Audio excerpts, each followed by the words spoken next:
Good afternoon, everybody. Thank you very much for joining us during this DISTINCT Disruptive Tuesday. This is the first of a series of workshops that we are organizing in DISTINCT. And today, the main topic of the workshop will be about the use of disruptive technologies in environmental management. My name is José Manuel Sanemeterio. I'm the project leader of DISTINCT. I work for ERNACT, and this workshop is being hosted by our partner, Umeå University. So I will give the floor in 1 minute to Ulf Hedestig from Umeå University. But before that, I just want to give some information, some housekeeping. As you see, this event is being recorded, so we want to make it accessible in the future. So I hope that is okay for you. The other thing is that I suggest people only to switch on your camera when you want to talk, and also unmute yourself at that time.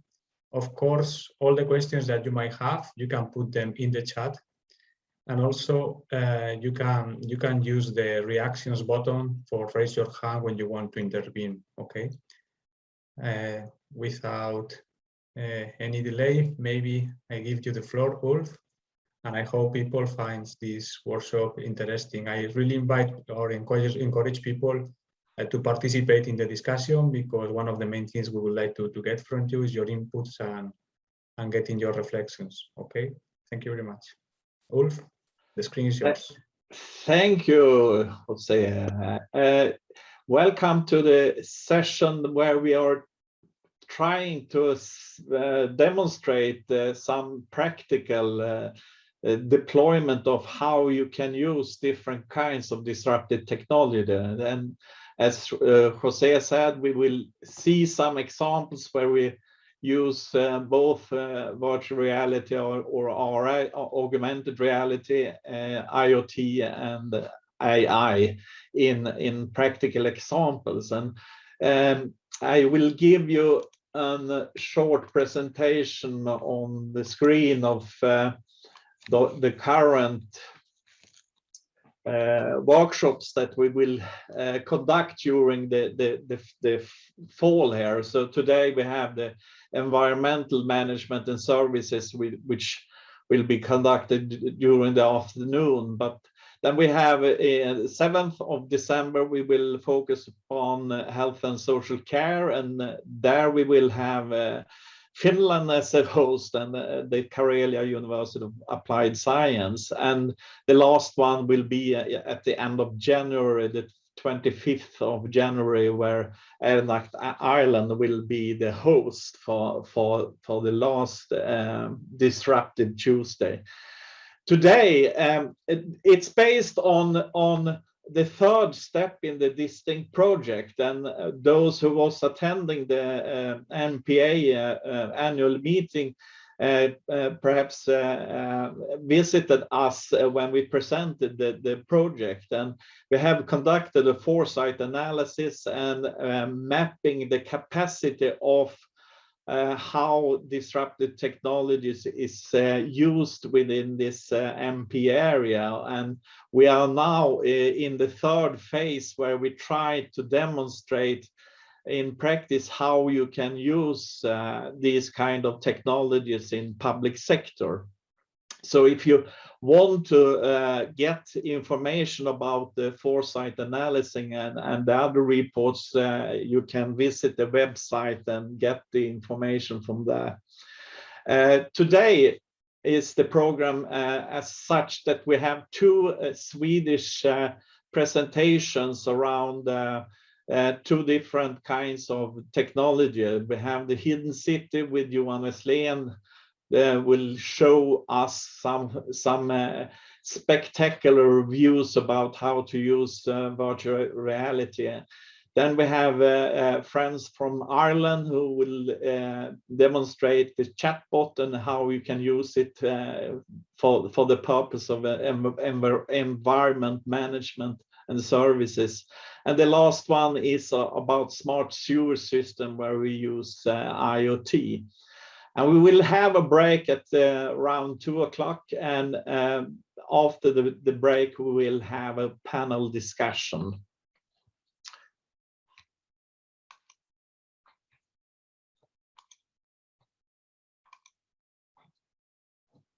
Yeah, I see at the clock is ticking, and we will start directly by presenting Johan and CGI. Is it that's the correct name for the company? Yeah. Yes, it is. So please start to show some special demonstration where they have moved a whole city. Yes. Geographically. Yeah, the city of Kiruna is moving slowly, or maybe rapidly. I haven't been there for quite some time, so I'm not really sure how fast they're moving the city.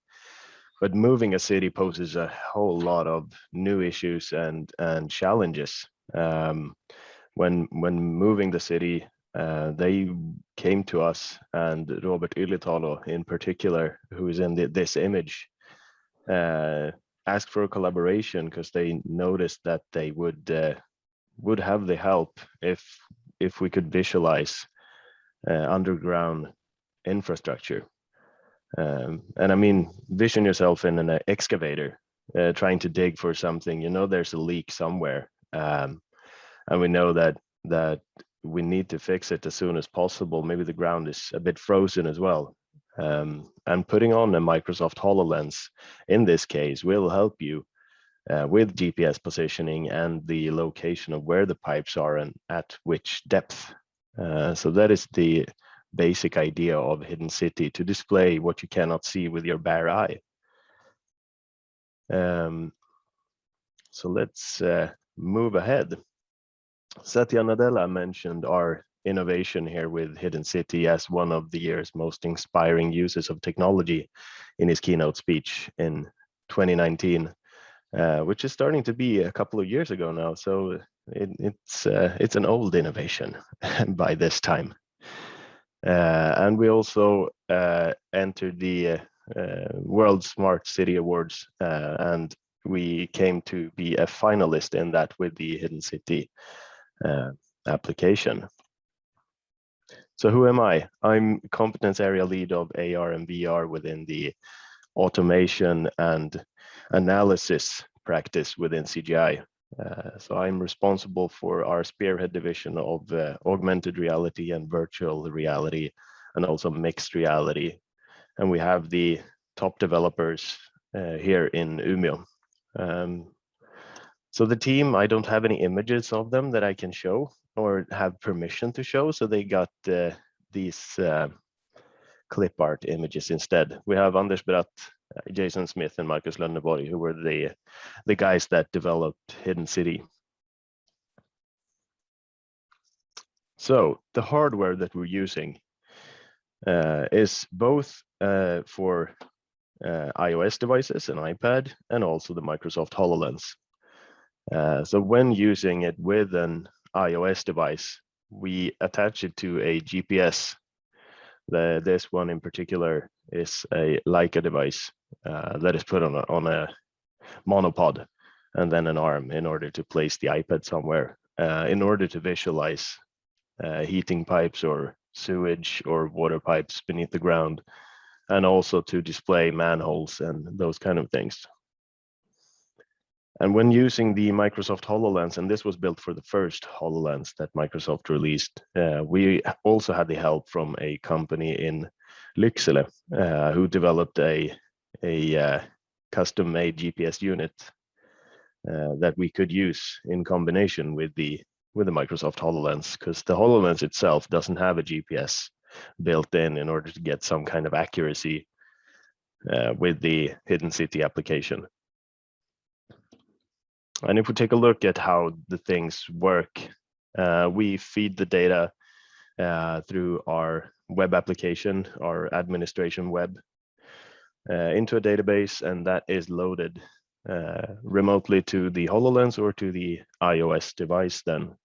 and we get the GPS position from our satellites and RTK corrections for the data in order to have the coordinate system properly displayed in the real world. So we can get a really precise position with this. So with the Leica GPS, for instance, that you saw earlier, with the iPad, we get a ±2 centimeter accuracy of the placement of the pipes. And the pipes are overlaid on top of the regular world with the AR technology. With the HoloLens and the added GPS to that one, we could get close to 0.5 meter of accuracy, but that's not nearly enough if you're going to investigate a pipe that has burst. So going forward to our admin web, we have the opportunity or the possibility to add GIS data and select which coordinate system we use and which data type we are importing. And for this part, we also can see that we adjust the security levels and what people can see depending on which user they are having, in order to keep credentials in check and not share any sensitive data to people who shouldn't have that. And in the web application, we also have a map view where we can see where we have data on top of a Google Maps embedded map then. And for these purposes, we can also draw an area which we want to show to people, an area that might not be as critical as other parts. So then we can share that with specific users as well, in order to not give away any more sensitive information. And we also have API integrations into this. So we can get VA data, for instance, or IoT devices connected to the sewage or pipes that is in the municipality.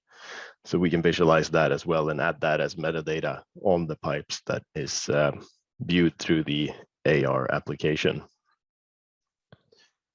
So for Hidden City, we have built that to be able to be a platform in order to visualize data quite easily. And the format that we import it in is mostly at the moment through coordinates on where the pipe starts and where the pipe ends, and where we have placed manholes, because they also have fixed coordinates, and then adding metadata to the pipe ID in order to be able to pick that up in AR and see what kind of material is this pipe, what depth is it, what diameter does it have. And then the Hidden City application renders the pipes in real time. So it's rendered in the application based on the data that it receives from the back end. I also have a video that I will try to share with you guys. And I'm not 100% sure that this will translate okay through Zoom, but we'll try. So what we see here is actually from Kiruna, and these smaller pipes that you see in the image, we do have a gap here, and I believe there shouldn't be a gap like this when the ground has been put back. So this is an input data error that we can see, and we use the Leica GPS device there. And then we do see quite a complex mess of pipes. So the depth data for these ones, I mean, they are sort of correct, but the data incoming to Hidden City platform doesn't really portray the pipes correctly, since we need a bigger difference for this use case. But the recording is done through an iPad, and as we will see in just a second, our developers changed the clipping distance in in the iPad to be able to see more of the data or the pipe information and where the pipes are. So here we'll see a rat's nest of pipes going a long way. So be able to use this for inspection and then add on IoT devices that is really powerful for those who is working with maintenance and planning as well. So that was about it for my screen sharing time. And I haven't had the time to look at the chat if anyone has asked any questions. But I see that Kiruna was moving quite fast. So my first statement was incorrect. I just assumed that moving a city would take time, but it's moving quite fast, I can see. For the question there about if we've used another positioning technique more than GPS, we haven't tried Hidden City as far as I know with anything other than GPS. We haven't applied it in the 5G setting, for instance, to be able to position things with that or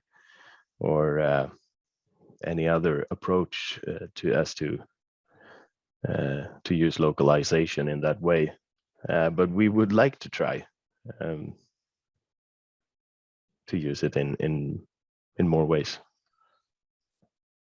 I have a question also. What was the most challenging when you established this project, Hidden City, from a technical perspective? Was it the accuracy of the GPS or? Yeah, that was for sure a challenge. And I mean, the biggest challenge for this kind of application is mostly data related. What kind of data is available and how accurate is it? Because if the data doesn't portray where the actual pipes are, then it's going to be a big problem. You'll start digging and then you'll find out that, yep, this is the sewage line. I thought it was 2 meters away.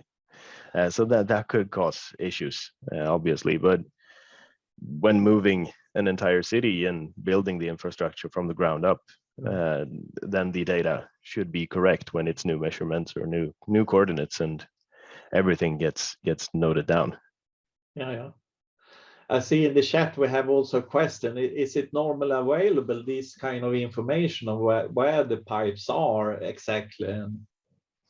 The municipalities and other authorities do have the information available, but a lot of the information that is related to subground infrastructure would be quite sensitive, so that cannot be shared to the public in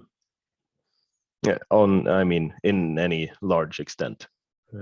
Of course, there are collaborations with the research and obviously us for this project in company with Kiruna City and the municipality, and I think other actors as well was part of the Hidden City project. Yeah. Do you take into account other actors digging something that, for instance, private companies that digs also? Did you take into account that more? Because that information, I don't know if the municipality has or. No, I don't think so. I know that a lot of information where you, for instance, bury fiber optics for broadband connection and those kind of things, they need to be reported where they are placed.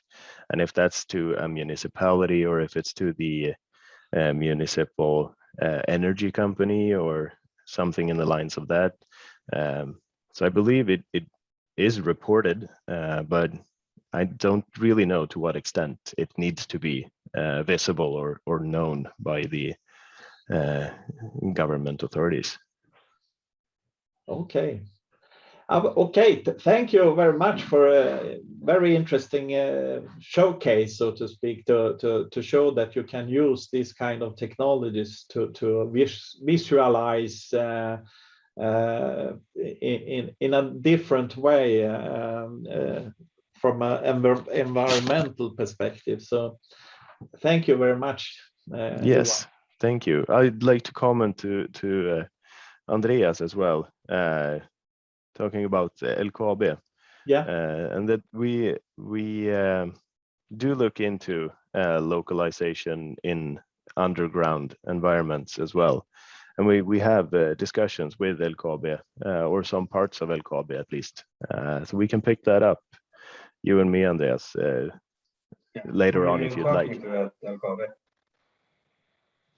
Sorry? Who are you talking to at LKAB?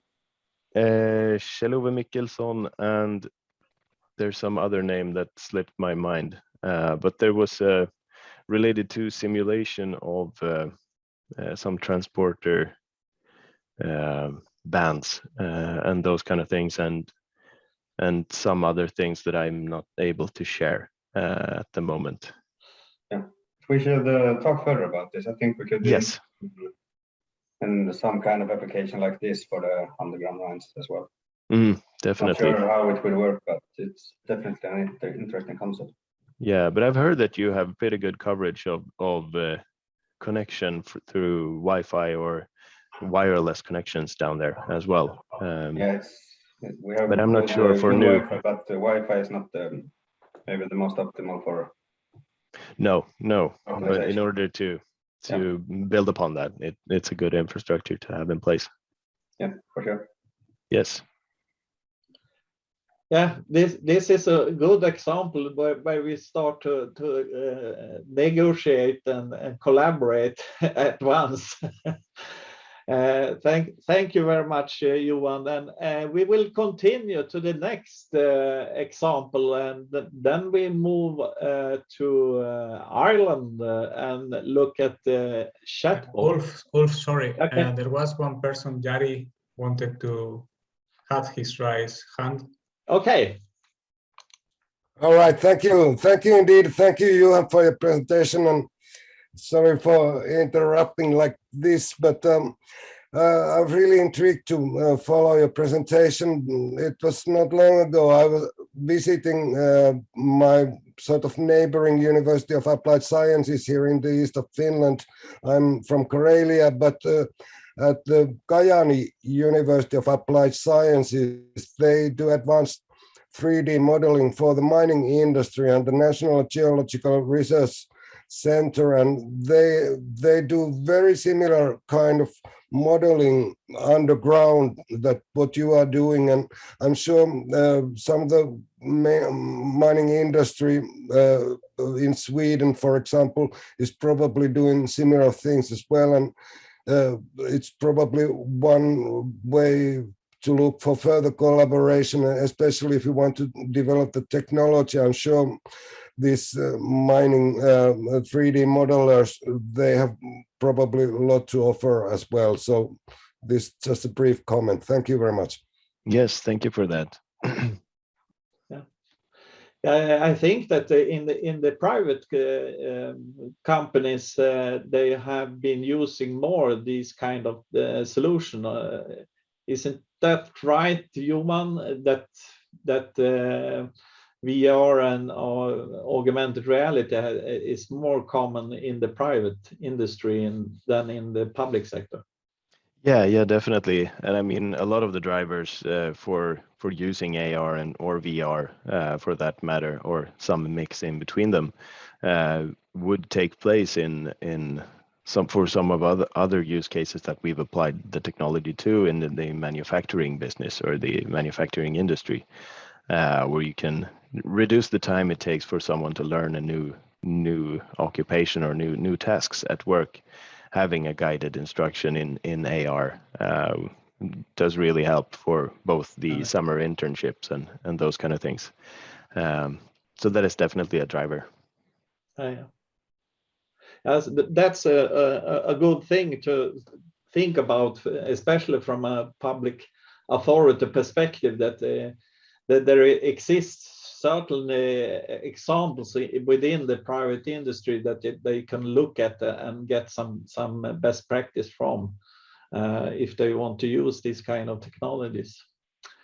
Okay, then I secondly time I say thank you, Johan, and then we can perhaps go out to the island of Ireland and look at how we can use chatbots with some kind of intelligence.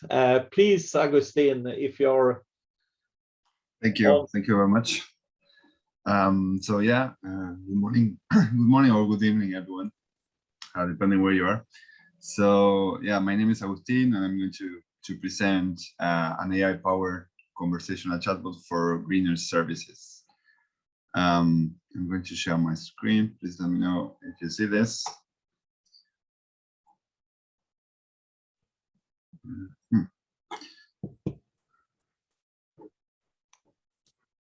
Do you see me? Yeah. Okay, perfect. So I'm going to start talking about the EMERGREEN project. The EMERGREEN project is a project that is funded by ERNACT, and we are bringing together partners from different places, from Sweden, Finland, the United Kingdom, the Faroe Islands. And it is about leveraging new social technologies to help governments engage with citizens. It has a special focus on environmental and sustainability issues. And in the project, we explore new opportunities for citizen collaboration and participation, with the aim to create greener communities, especially in these remote areas. Today, I'm going to talk specifically about the recycling information assistant called RIA. RIA was developed with the Derry City and Strabane County Council in the Northern Ireland. And she answers citizens' recycling and other waste-related questions in real time, 24 hours a day, 7 days a week, with the goal to improve the connectivity with users, and as well to provide information outside the office hours, and in the same way reduce the amount of calls that the city council receives. Here we can see RIA's logo. And I'm going to briefly go through the development process of these chatbots. We have some challenges in there. First of all, because we are talking about the public administration sector, we found out that the data to create this chatbot was scarce, it was messy, and it didn't follow any structure. The information as well was dynamic. This means that information changes in time, and this has to be reflected in the chatbot. An example of this is, for example, the bins collection schedule that can be changed because of unforeseen event. During our development process, another issue was that the partners with who we worked to develop this chatbot had no computer science background, but at the same time they are the ones who own the information. So it was a challenge to gather this information and create a knowledge base. Another challenge was the wide variety of end users, because this is a public service. We are focusing on different users with different ages, different culture, and so on. And then on top of all these things, the pandemic. So in our approach, we were planning to have meetings and elaborate on the requirements of the chatbot and test it properly with people, like face to face. But then, yeah, we couldn't do this, and we had to manage this in other ways. So our approach consisted in a user-centered design. This is a technique where we can ensure that the technology that we develop has the citizens' needs as a top priority. We follow for this an agile development process where we created more than 10 iterations, and in each iteration we created a version of the chatbot. Every version was like every time more refined and better than the previous one. And we work very close with our stakeholders to test those versions. Every cycle, every iteration was initiated with a requirements analysis and finalized with a relevant evaluation by the different users. Here we have an overview of what this iteration consisted of. So in each of these iterations, we updated our knowledge base on our training data. This means we got information from our public administration partner in terms of actual information about the means collection, about what items go to which bin, and different answers to very different complex questions that the users are asking them via phone or email. And as well, we collected information to train the chatbot on how to learn the answers for the different questions. No, we had a data augmentation phase. This is a more technical task where we expand the amount of data for training in a programmatic way. Then we train the models, like the chatbot is going to be using. And after training the models, we perform an end-to-end testing with the different stakeholders and users. Then we go through a conversations analysis phase where we analyze which questions were asked by the users and where the chatbot was having issues with the questions, and then with this feedback, with this analysis, we were able to improve our stories, and then again get more data, more training data, update the answers, and update the different scenarios in accordance to what the users were suggesting. In terms of the impact and the benefits, the first one, we can say we are providing a high quality customer service, and we are improving the efficiency of the service. The use of AI technology, because it works 24/7 and it doesn't take holidays and it doesn't get sick. We can say that our staff, the staff from the public administration, was able now to focus on value-added tasks and not to reply, to these frequently asked questions that can be replied by a chatbot like this.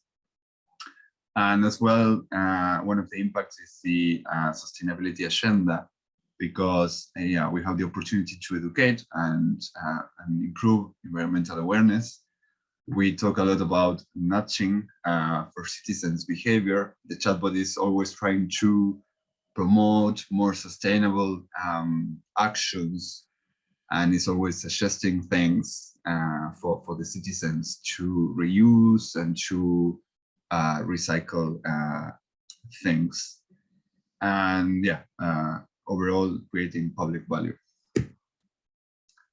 This is a bit of a more technical architecture of the chatbot. I don't want to go too deep into details, but just to say that the chatbot, the technology we deployed is made from open source tools. So this is very important for the public administration, because we need to be able to, we cannot use like black boxes and third-party services. So all the technologies are open source and are deployed on our end.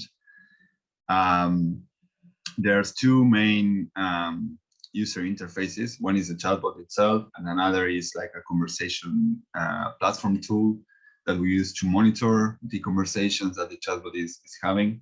I will show you this like soon. And this is another view of this, where we can see our 3 layers architecture.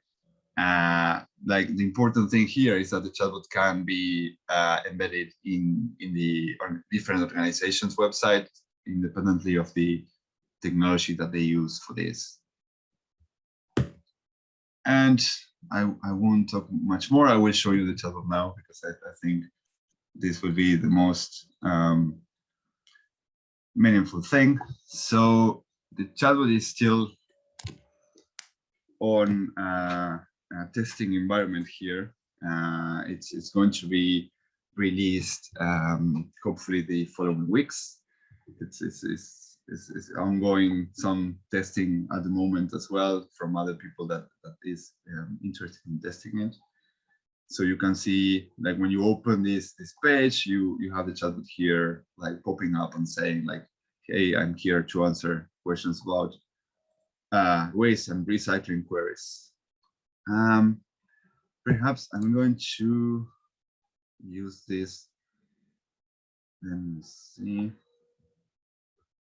Can you see better here? Well, maybe I will come back to the previous one.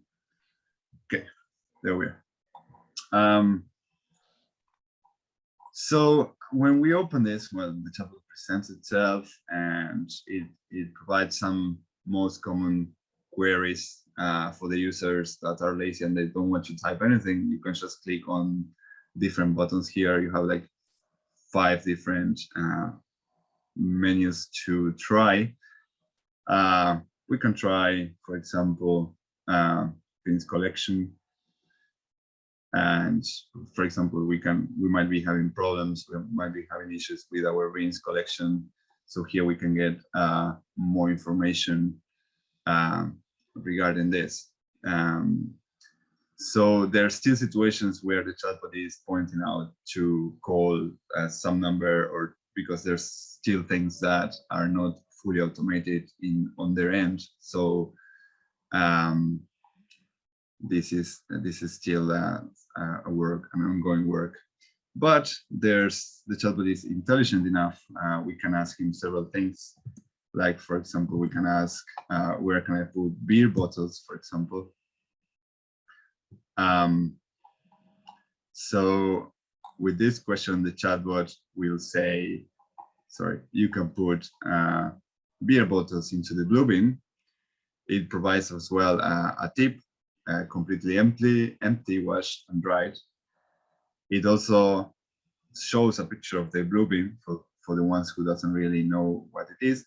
But then right after that, it provides information about how to reuse beer bottles, how to recycle them, and it provides a feature where you can check the closest recycling center to your home, so that you can take them to a recycling center as well.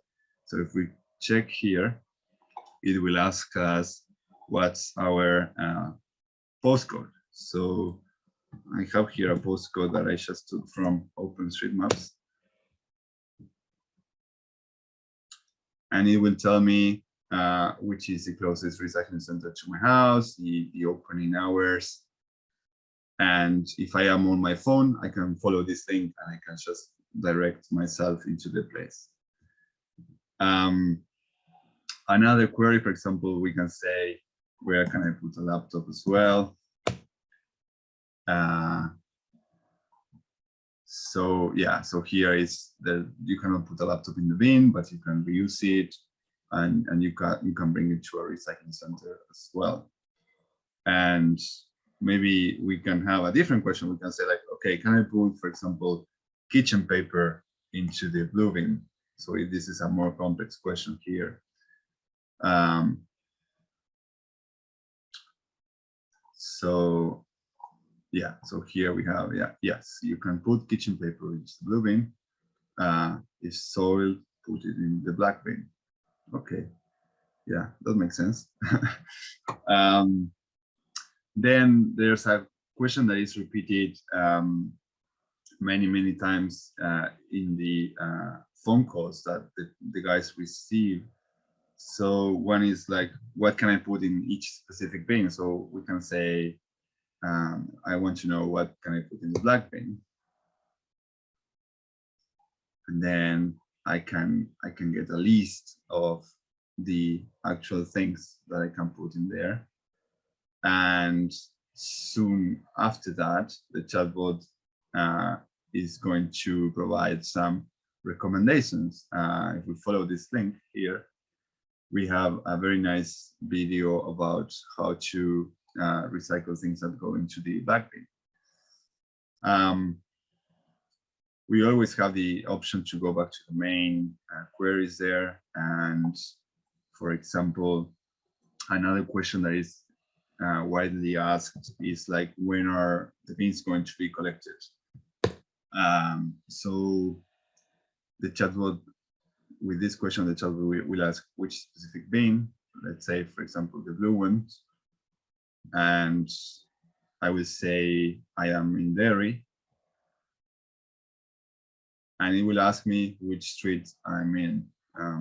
So I think there's a street called Bond Street. Have you seen the James Bond movie? Okay, so here the chatbot doesn't really understand Bond Street, but it provides options. So I would say Bond Street. And then here we have the answer.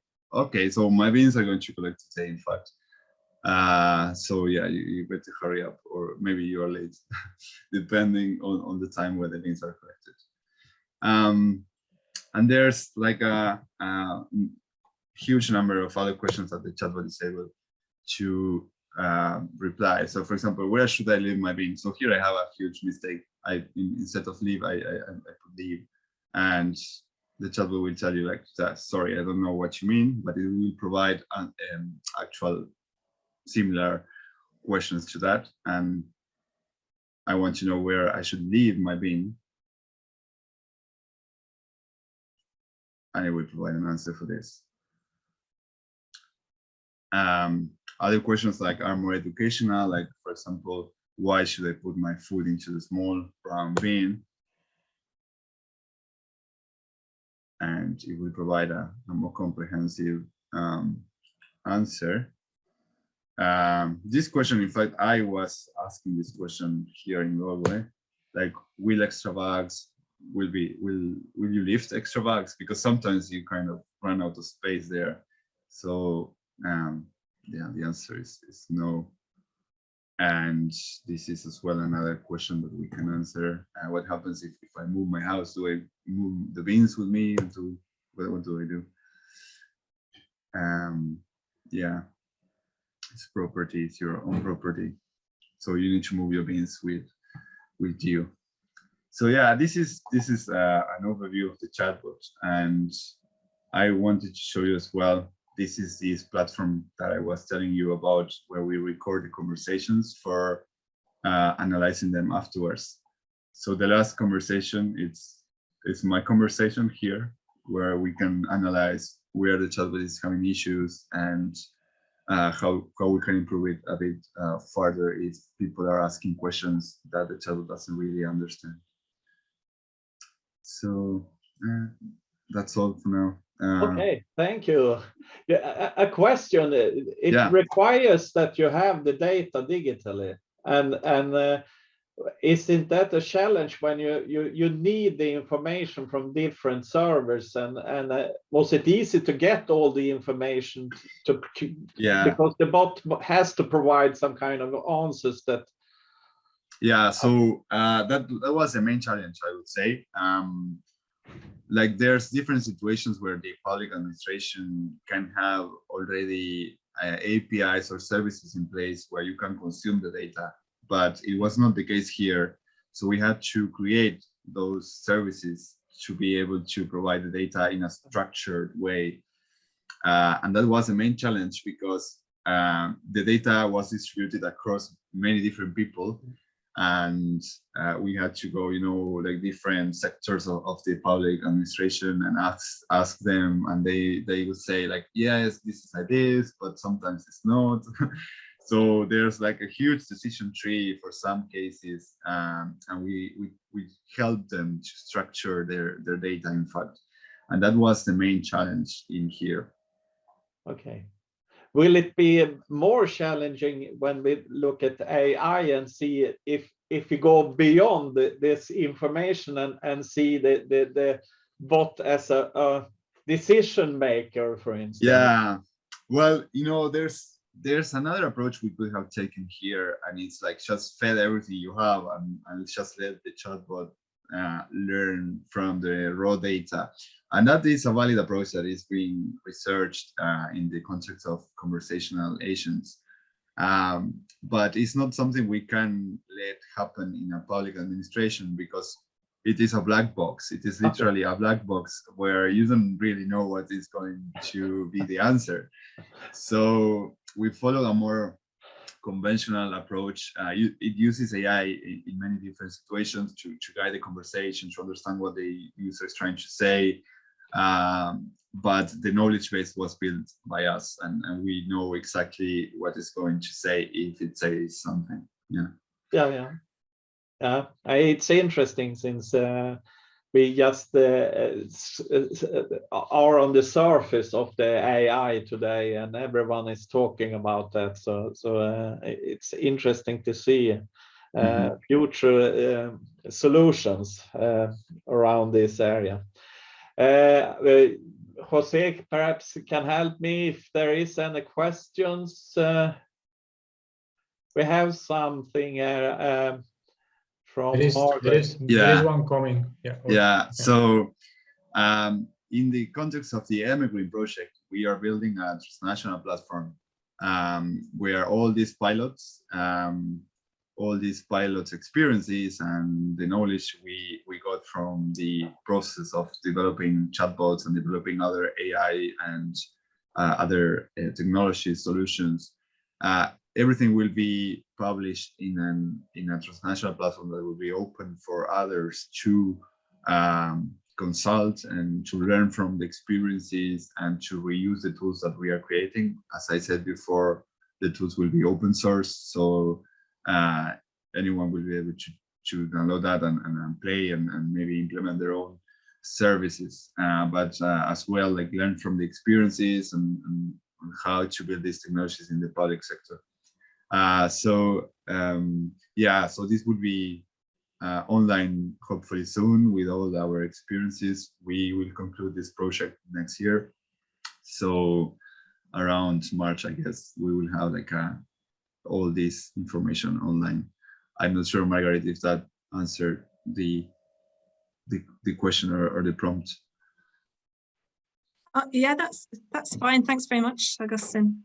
Great presentation. Thanks. Okay, the time goes, and I thank you, Augustine, for a lovely presentation. And we go further to IoT, and welcome. Now you're so many people at the flow below, and you should perhaps present yourself, since both Fredrik and Johan and you, Sebastian, I don't know who you are presenting. Yeah, sure. Fredrik, who was supposed to be here, couldn't be here today, but instead he made a short video that I'm about to play here later that shows our presentations. But I'm available. Sebastian and Johan will be available to try and answer any questions you have. Yeah. Hi, Johan Hedengrand, business developer. Hello.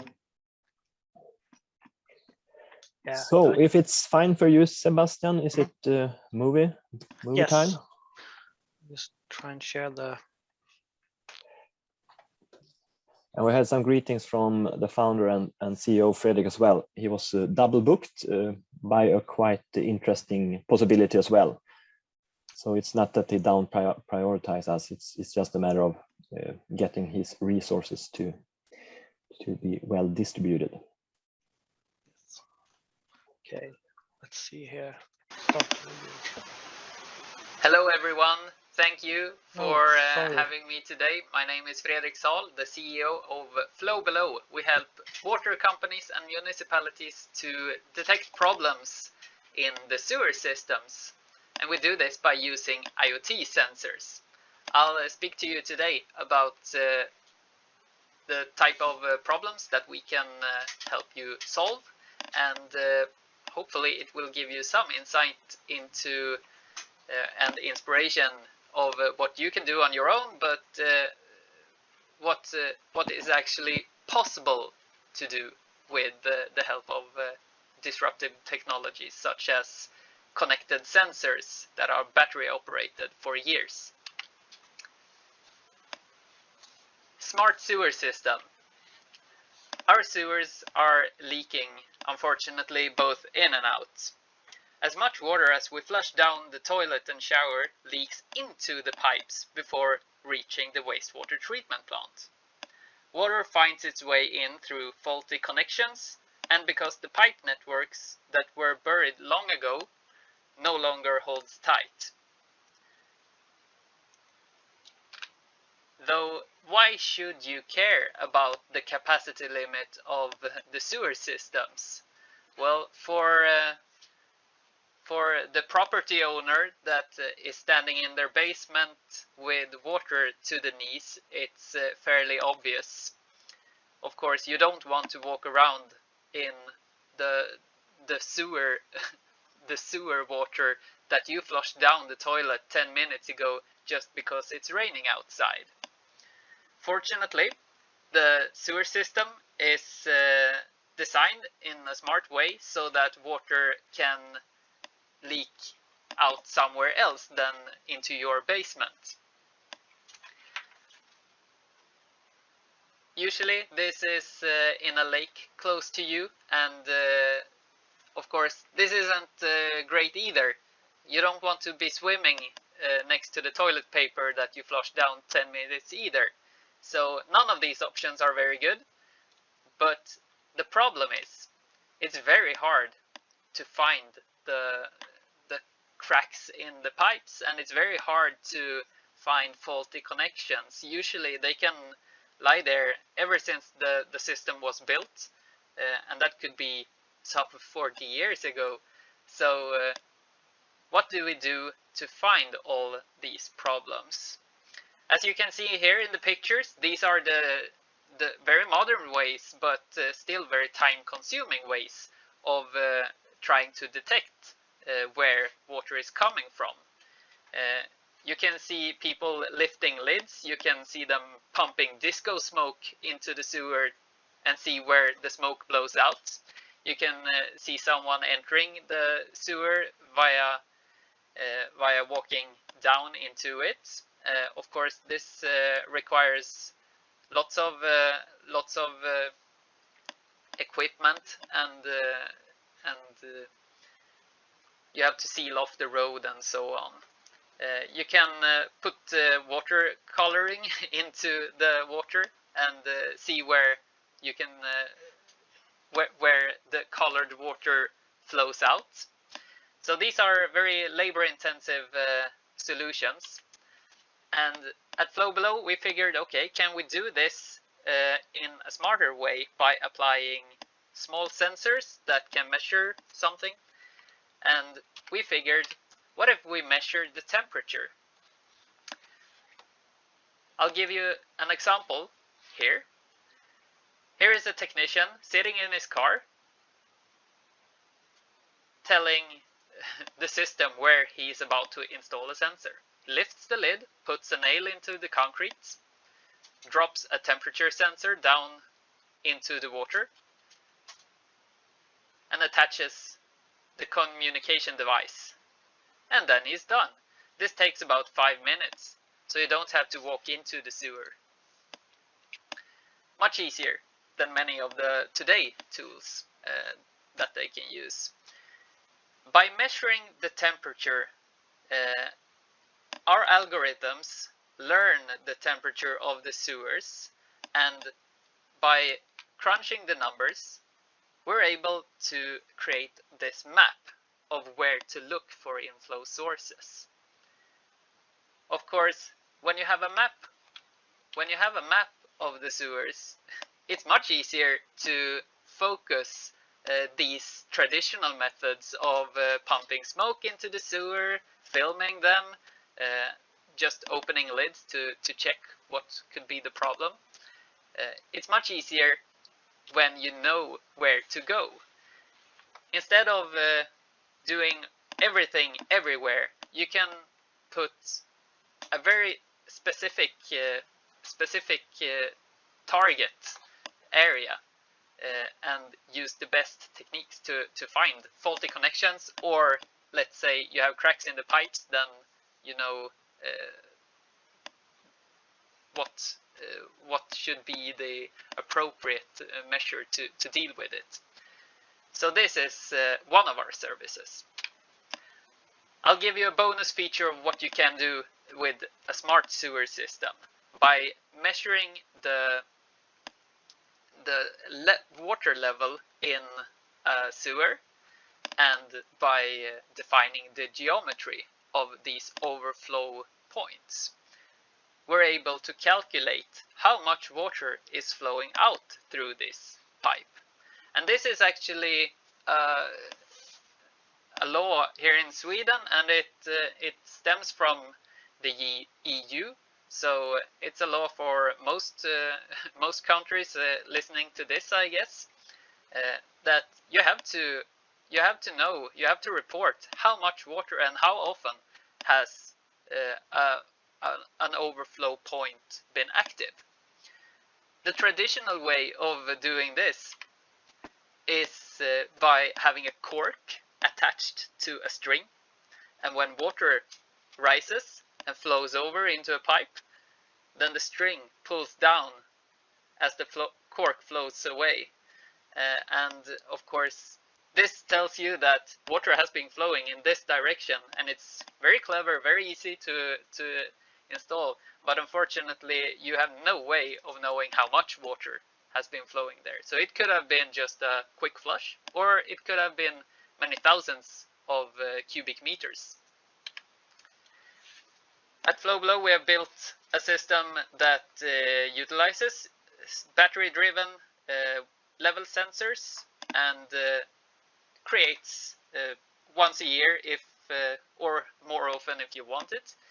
You can click on a few buttons and generate this spreadsheet, which can be reported to the authorities of your specific region. And in that way, you get a much better control of your sewer system by acting a bit smarter than we could do 30 years ago, or 20 years ago, or even 10 years ago. Because technology have evolved, and these disruptive technologies, they are very accessible today with a bit of help at least. So thank you for your time, and please don't hesitate to ask my colleagues who are available in this meeting questions if you have any. Good day.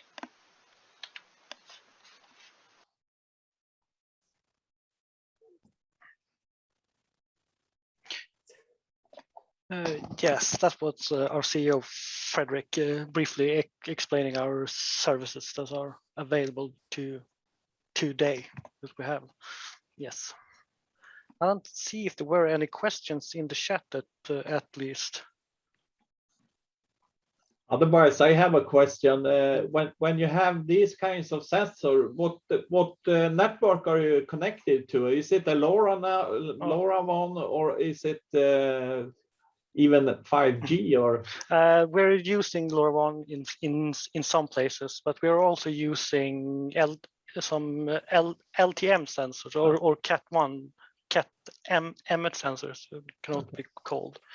Depends mainly on what's available in the area we're deploying in, and we're But are you sneaking at 5G and see what's possible to use, or is it the LoRa is quite cheap, so to speak? Yes. If a municipality has developed a network for and the it's really not that much data either. It's just No. a simple reading. In general, we send a value for maybe take value maybe once every 15 minutes or 5 minutes or so, and then it's just a temperature or a water level. So Okay. it's not that much data to gather for each device. Are you looking at other type of services, since you're not only in the sewer area, but well, mainly in the sewer area, but we're looking at other services we can provide using similar technologies, using the water level or perhaps the temperature to develop these. Yes. Oh yeah. I can just fill in there, Sebastian, if it's okay, by talking about the various kind of networks available. If I may share this screen, can you see my screen? Yeah. With a short timeline, and the fact that we have a home market located in Sweden makes it possible for us to teach ourselves and also grow together with the municipalities customers, and these amount of customers has different interests, so to say. LoRa has certainly been a fundamental solution, a network to start with, but we also have clients here asking for telecom network solutions, which we also have available today. So I would say we are really happy and grateful to learn also from you guys listening to us today, whether you have different varieties of solutions in your home countries, also whether you have gaps in similar solutions, whether we can learn by listening to you guys. So feel free to contact us and try to teach us how it works in your areas. Yeah, because it's a growing area, so you see the development of the different generation of platforms and networks, and everyone has been waiting for the 5G, so to speak, but I haven't seen so much yet around that. Thank you very much. I see that my watch is passing the break. So we will take a 10 minutes break and come back 1/4 I can't say the exactly hour, since we have a time difference from Finland to Ireland. So in Sweden or Central European time, it's 2:15. So we get back in 10 minutes. Thank you.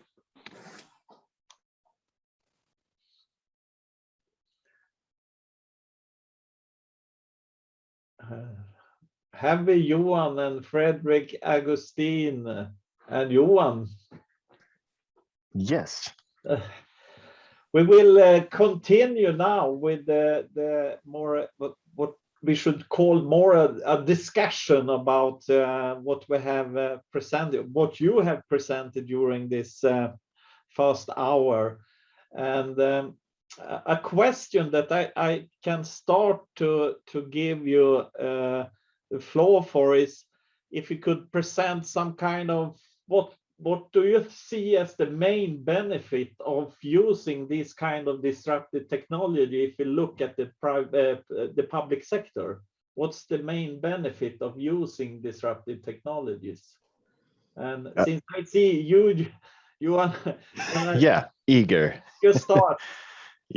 I see the first and foremost benefit that I can think of regarding disruptive technologies in a public setting is to democratize data available and involvement from the citizens in an area to be able to get help from disruptive technologies. For instance, the chatbot obviously helps all of the citizens who ask questions in their interaction with the public sector.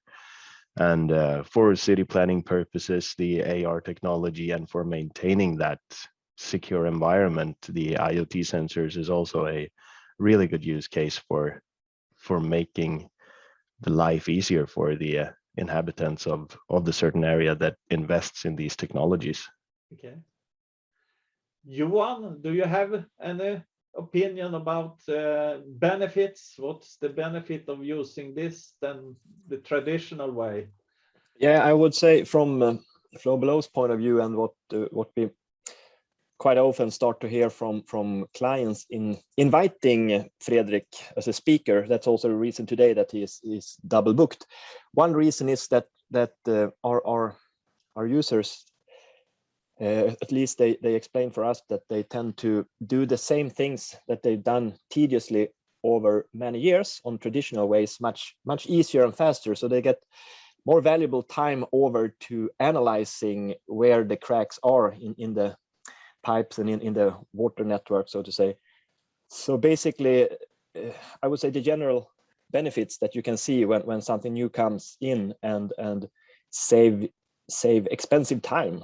I mean, you have all these experts as complementary technologies as well, but those experts are also really cost critical. So when you can do things as Fredrik mentioned for us for some 5 minutes per mounting unit, then you get a lot of data over the few days that's needed. So I would say more out of less. Yeah.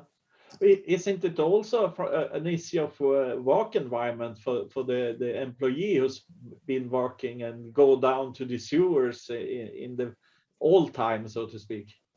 Yeah. I mean, there are risks connected to the old ways and traditional way of performing these kind of measurements. So certainly it's of value for all the staff as well. But also regulatory requirements haven't been that hard. I mean, we have heard that they are written in text, but it hasn't been possible so far in Sweden to actually fulfill those requirements because the technology has not been there. So we see a lot of headache taken away from the clients, so to say.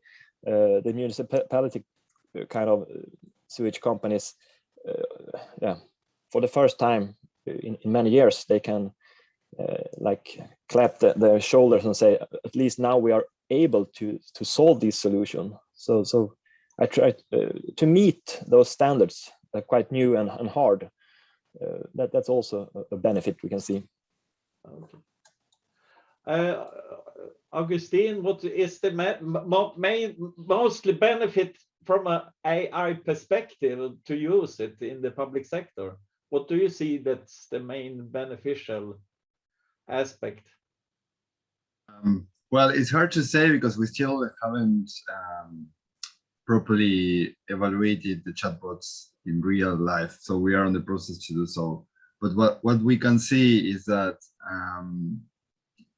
these type of public administration entities, they really deal with a huge amount of mundane questions and requests every day. And I really think this technology can help them alleviate this traffic of data and questions and at the end of the day of resources that are invested to answer to these queries.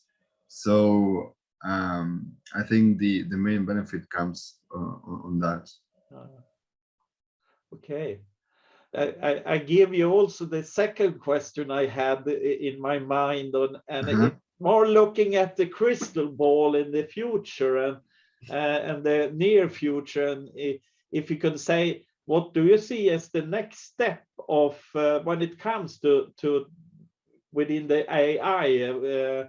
Is it when it comes to a business model or application area, or will it be other kinds of feature that we focus upon, since we just has started the journey of using AI? So what do you see as the next step after the chatbots, so to speak? Yeah, so it's a difficult question, but I would say the next step is related with maybe not using text that much and using like live like voice and video and be able to communicate on other channels other than text. Like we do some research here where we analyze new technologies like VR or like virtual reality or XR and the benefits over like text-based channels. And the main idea is that text-based communication it has a lot of issues in terms of understanding different things that the person who is emitting the message is trying to say, and a lot of polarization in terms of political ideas and all these things. And text-based communication, I think, is going to be displaced and move to like other channels. And AI chatbots might be called like AI assistants, and they might be like avatars in the near future where you can interact with them as we are interacting with real people face to face, but in another environment. That's my view of where things are moving towards, especially after Mark Zuckerberg's new release of this Meta platform. So I think in the future we will be pointing to services that are related to that. Yeah, perhaps we can work in the future together, because I know here in Umeå they also are interested in from an AI perspective to look at video and make video analysis and there is lots of things that's happening around that area currently. Johan, do you have something in your crystal ball when it comes to virtual reality or what you're doing in CGI? Oh yeah, I'll try to keep it short then. There are so many things in the evolving AR, VR, X reality sphere. I mean, a lot of it is being pushed by Microsoft and Meta, formerly known as Facebook, and all these big companies that is driving the metaverse concept forward. And I don't believe that the metaverse is just one thing. I mean, it's somewhat of a, like you viewed the internet for starters. It's not something that one corporation can own. It's more of a platform consisting of a lot of actors. And with that in mind, when Microsoft is coming with Mesh to Teams, where you can have your avatar instead of a webcam, you can use your avatar instead for these kind of calls or for interactions, or using Augustine's chatbot knowledge and putting that into a Mesh avatar to be greeted by someone more human-like with interactions with public actors could be a way forward. And we see right now there's a lot of focus on the city's control room, the idea that you can view an entire city or the area that you're responsible for and get data and information related to that setting. So that would be a visualization and integration standpoint with IoT, with AI, with AR, with VR, and a lot of other technologies in order to get that full idea on how is the city developing, how are people feeling, what's the weather conditions, what's the pollution levels, traffic, with all sorts of sensors and monitoring, and then to be able to predict maintenance needs through AI and those kind of things is yeah, it's exciting times. So I would like to visualize everything from a city standpoint or a municipality standpoint or any other public sector. We're doing something similar with Skellefteå and Luleå University within the SSIO project, where we have made a visualization of Skellefteå. So I was thinking that us and Johan and Fredrik and Sebastian would get our heads together and put in sensor data in a 3D world of. I mean, as soon as you get Skellefteå on board, we can put it into the 3D rendering we have of Skellefteå city. Yeah, that's one issue. You can combine IoT with VR, since you have displays of visualizing the sensor data in an appropriate way, and VR can perhaps help in that sense. Johan, do you see something in the crystal ball for when it comes to sensors? Do you see different newer type of sensors or? Yeah.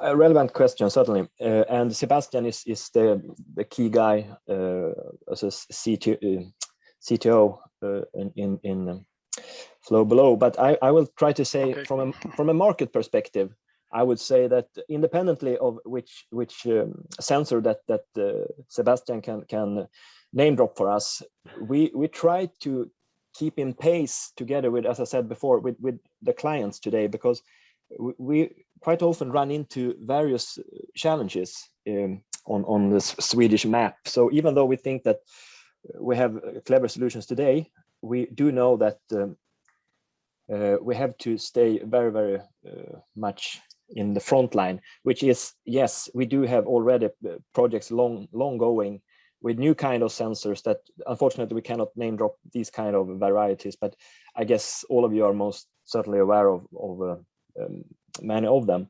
So we already have good results on new sensors and additional products that will come into our portfolio. I would also dare to say that we are also connected to big ones out there. I would say producers of various type of parts in the network under a smart city, and they see other things when they discuss our algorithm and our cloud solution for in few words, we try to get a higher resolution of the network for water under the city. So if we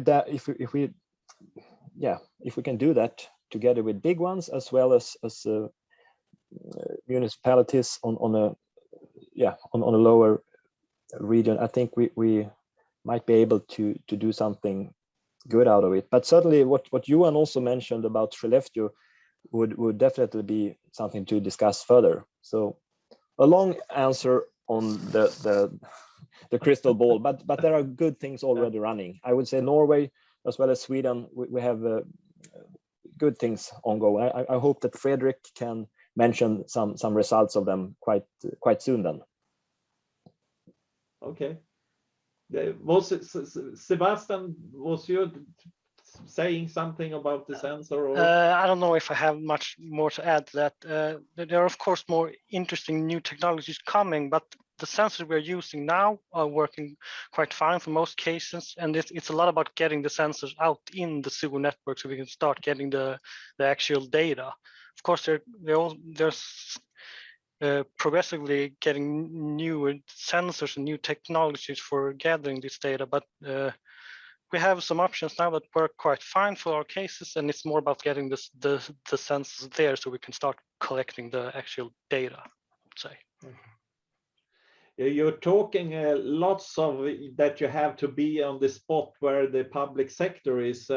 So therefore, I'm interested in to see what kind of challenges you experience when you are in contact with your customer, especially in the public sector. What kind of challenges is it? Is it due to legacy problems that they have old systems which make it problematic to implement more disruptive technologies, or is it skill and the question of skills or money, or is it time, or it can be also the law or the regulations that forbid them to use this kind of technologies? What is the main challenge you meet when you're discussing with the public sector? If I dare, I can just start and try to give a short answer on that.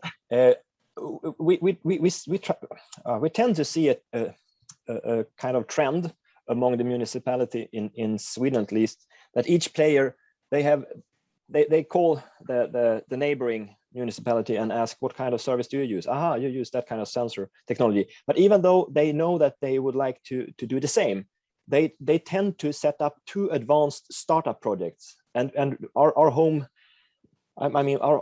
together with the client is most of the time to try to narrow the first step taken. So we do something limited, and together we learn, and to get the client to dare to ask us, dare to call us, dare to email us. So we do it together. I would say that's the first thing we learn. And as Sebastian said as well, try to dare them to put out as many as they dare to do, so they get a high resolution and get a chance to see that they save time and money. But try to narrow the scope, I would say, is a huge challenge. To get an easy win, so to speak, because if it's a big project, you can fail. The failure rate can be quite high. Yes, certainly that is one point, but also the fact that they have a hard time to evaluate what kind of output did we get from this project, because we have so many parameters. So start with a limited challenge and try to narrow that down, and they can then go to second one and see that now when we're up and running, it's really easy for us to move these sensors if needed. So I would say get a fair piece of the project as a first step. That's our homework, at least. I cannot tell for the rest. Did you have another issue, other challenges you have met? Is there a problem with the money, or do they have always the money? I try to invite my colleagues as well. So. Well, I would say it could be money, but it's often more a question about time. About for most cases, since we don't have. For the most cases, the customers are installing the sensors themselves for us, and even if our services tend to alleviate the workload, there's still somebody has to be in charge of this part, and time is mostly the concern. I would say, to start working on these kind of projects. Okay. Augustin, you talked about the lack of knowledge of computer science. It's a skill questions for you, or what do you have experience? What's the main challenge when it comes to AI and the public sector? Yeah, so when I refer to that, it's mainly the challenge we face when we were trying to structure the data, and sometimes we were like putting like rules, like, okay, let's try to make this data set a bit structured, and like separate these values with commas, and don't put like nodes, and on this task of structuring the data, maybe sometimes the partners don't really understand why the data needs to be in a proper structure and follow proper rules. So when we were doing this data collection across all the departments, by the time we got the final version of the data set, it was an Excel database full of comments and full of different decision trees. Like, it was never-ending thing.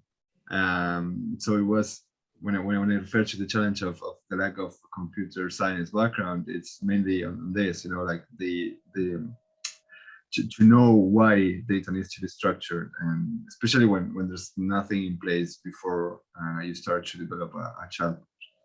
Yeah. Usually, I have experiences that there is lots of AI projects, but usually they lack the data sets. So Yeah. You have to learn. You need lots of data.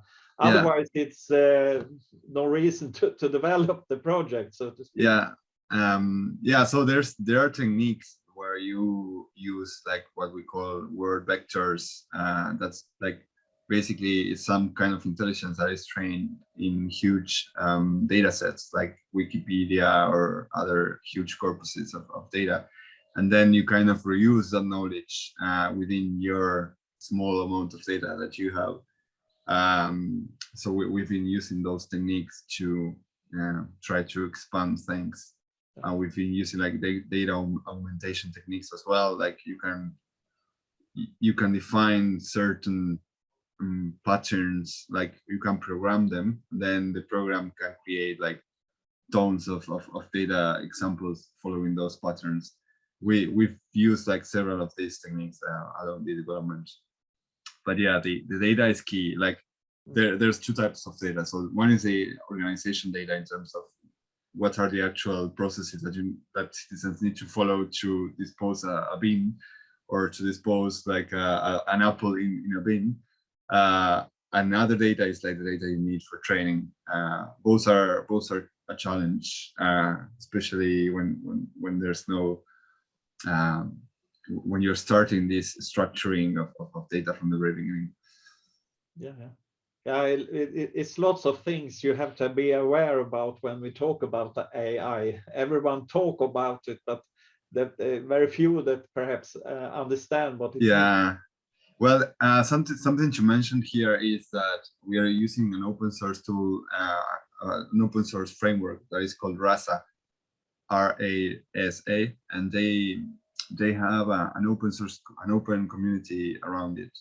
And there have been like several attempts to create like publicly available data sets to share data for training chatbots. So we are analyzing now whether we are going to join them and make our data sets available for others that would like to use this data. Okay, Johan, what's your experience of challenges when you're discussing disruptive technologies?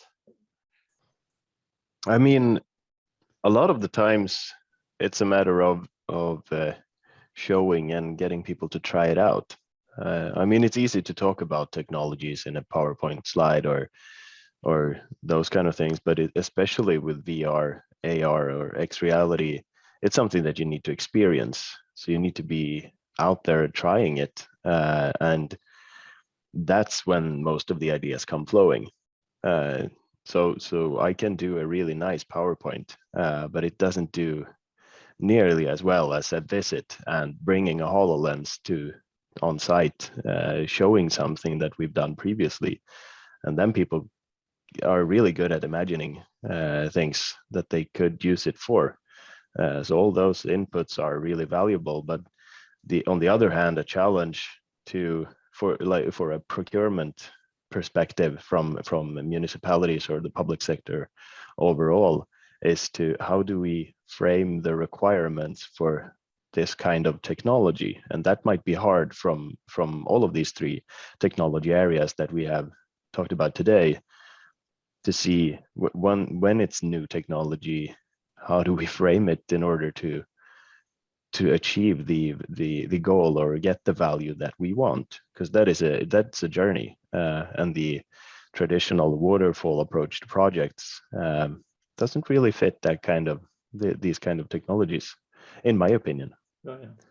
Isn't it often that they claim that when you talk about HoloLens, it's more or less an issue of gaming rather than services according to the public authority?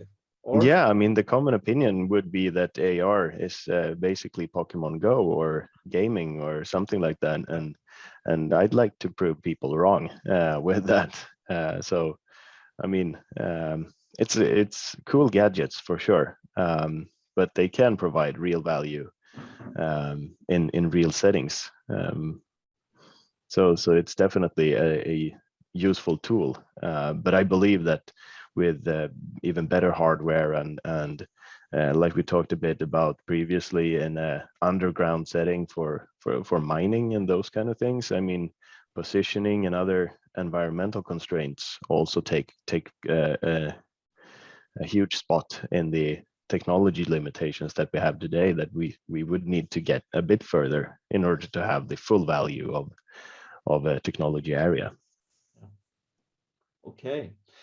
I have a last question that is perhaps not a problem to answer to, but it's very crucial, since we have had a meeting in Glasgow now, discussing the environment and sustainable development goals, and see in what way do you see that these kind of disruptive technologies can be a critical factor for establishing the Green Deal and really take care of the climate.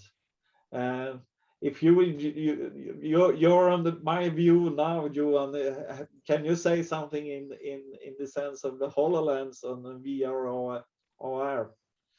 Yeah, I think that for sustainability reasons, I mean, to reduce the amount of time that you put on activities that is tedious or repetitive or something that you could get assistance with without having for instance, having a expert professional coming to you because you need to solve a problem. So you can have someone solve the issue with a leaking pipe or something similar just by calling them up, reducing at least one travel for that individual at that time.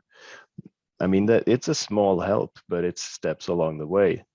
And I think that in order to get the entire picture of a smart city and a sustainable city and or area, I don't think that any one of these technologies by themselves can achieve that huge of an environmental and sustainable impact that we would need to be able to make some progress. I mean, the combination of the technologies is what can be an enabler if used properly.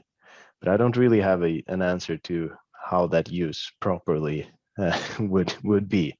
But I think that the combination of technologies would be key in helping us further. You guys in Flow Below, you're already perhaps in that kind of area to solving some of the climate problems. Yeah, we certainly get invited to various kind of scenes where most of the times it's our CEO Fredrik standing in front of an audience, asking and hoping that he can come up with the solutions. I would say that as Johan Westlén mentioned, we have to do this together. There's not one single technology that will solve this. Anyhow, it's a friendly situation that we have in Flow Below, because we are handling quite critical water flows that people want to be. I mean, we used to say right water on the right place. Otherwise, it will be quite harsh to take a swim in the ocean. So based on that, it's important what we're doing. But anyhow, I would say together we can bring our messages together out there and participate in, for example, various kind of green challenges, competitions, sweepstakes. I mean, try to speak up and share our innovations with various kind of competitions, so to say, because that's mainly the reason why our CEO is not representing us today. But he sent a short text message to me and Sebastian just 1 minute ago saying that we won first prize. So by doing that, winning that first prize, I think we can spread those kind of disruptive technologies together. So that's one thing we can share. Try to use various kind of scenes and see what we can do together. Augustine, you have your chatbot that also tries to help when it comes to waste. Yes, so as the guys said before, I think it's the combination of efforts with different technologies. It's not that one technology is like the fit-all solution for all these problems. Like environmental problems are the worst problem humanity has faced in all our existence. So from my perspective, in the EMERGREEN project, we kind of have different technologies, not only AI chatbots, but also we use mobile devices and sensors and citizen science and virtual reality in other projects as well. So I think it's the amalgamation of different technologies. And I would say specifically, one key thing here is like citizen science as well, like involving other stakeholders, involving the normal citizens in these efforts to to change things. Visualization is very important, and I think the combination of different technologies, AI, and AI making sense out of the data coming from very different sensors, satellite imagery, sensors underground, and visualizing all this data. That's key, and I think we can do great things if we start to collaborate more and start to involve citizens and normal people on this. We can bring very good results, I think. Yeah, it's a good end in the sense that lots of collaboration will perhaps gain in terms of new types of solutions and also new types of business models, because we have started to see new types of business models that you can earn money because of just combining the trying to solve the problem of the climate problems and the behavior we have been during the COVID-19. We see that we don't need to take a flight to Berlin or Brussels. We can use this kind of technology to have conferences also. So thank you very much for this discussion. The time is now 10:02. It has been very interesting to listen to you guys and see what you're thinking about the disruptive technology, especially in the environmental area. And I think I will give the word over to Jose. If you want to say something in conclusion or something like that. Thank you, Ulf. Maybe a couple of things. Maybe we can use these last 10 minutes just in case somebody else wants to comment from the attendees. But before that, just to congratulate, I think Fredrik also connected to the call 5 minutes ago. So just saying, well, first of all, thanks for the video and congratulations on that award. I don't know if it's available now, but I know that he was trying to connect at least for a time. Maybe I think I don't have anything to add, but maybe opening the floor just in case somebody else want to comment from the attendees, and thanking them for attending this.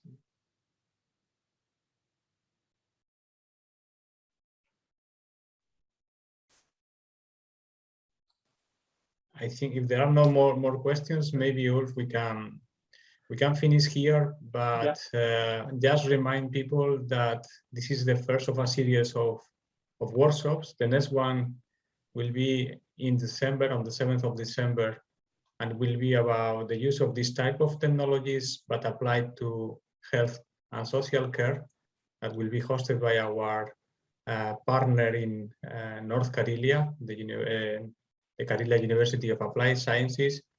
And we will have another one in January, 25th of January, around the use of this type of technologies in training and education. So we invite you to stay tuned and to contribute. Once again, thank you very much to everybody, and maybe Ulf, I leave you to close. Okay, thank you. I haven't so much more. I think it has been a very nice examples of how you can implement these kind of technologies, and these showcases is quite interesting, and hopefully we see more of the public sector using these kind of technologies. and hopefully we have the companies that is involved in this kind of technologies also prosper. So you gain growth also. So it's very important that we in this area, especially in the northern periphery area, also have these kind of expertise, because that's can be something that can be a barrier also for, if we look at the northern periphery area, when we talk about especially disruptive technologies, that we don't have enough companies that has that kind of knowledge. So it's very important that we have both SMEs, but also bigger companies that can be involved in project and implement and deploy this kind of technology even in the northern periphery, because we have special challenges perhaps that doesn't exist in Brussels, for instance, because due to the climate and the population that lives here up in the north has different requirement than other populations in other areas in Europe. So it's very good to have examples from the region showing what we can do with this kind of technology. So for that sense, I will just thank you for your presentation, and I also thank the audience who has been listening to us. And as Jose said, we have stay tuned to the next seminar, which is in December, and we will focus on the healthcare area. And with that, I say goodbye and have a nice evening.